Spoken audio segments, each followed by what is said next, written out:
बुद्ध भगवान एक गांव में उपदेश दे रहे थे। उन्होंने कहा कि हर किसी को धरती माता की तरह सहनशील तथा क्षमाशील होना चाहिए। क्रोध ऐसी आग है जिसमें क्रोध करने वाला दूसरों को जलाएगा तथा खुद भी जल जाएगा। सभा में सभी शांति से बुद्ध की वाणी सुन रहे थे, लेकिन वहाँ स्वभाव से ही अति क्रोधी एक ऐसा व्यक्ति भी बैठा हुआ था जिसे ये सारी बातें बेतुकी लग रही थी।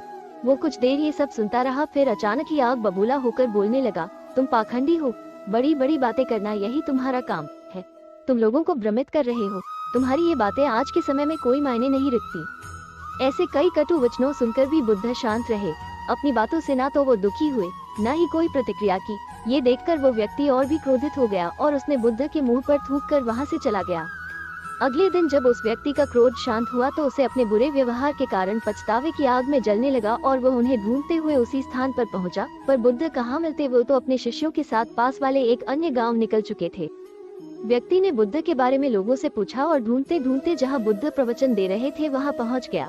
उन्हें देखते ही वो उनके चरणों में गिर पड़ा और बोला, मुझे क्षमा कीजिए प्रभु।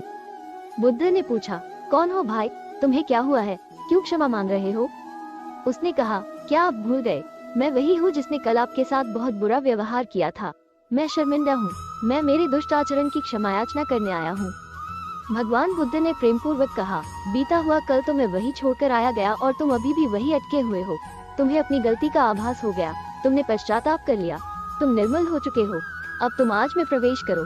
बुरी बातें तथा बुरी घटनाएं याद करते रहने से वर्तमान और भविष्य दोनों बिगड़ते जाते हैं।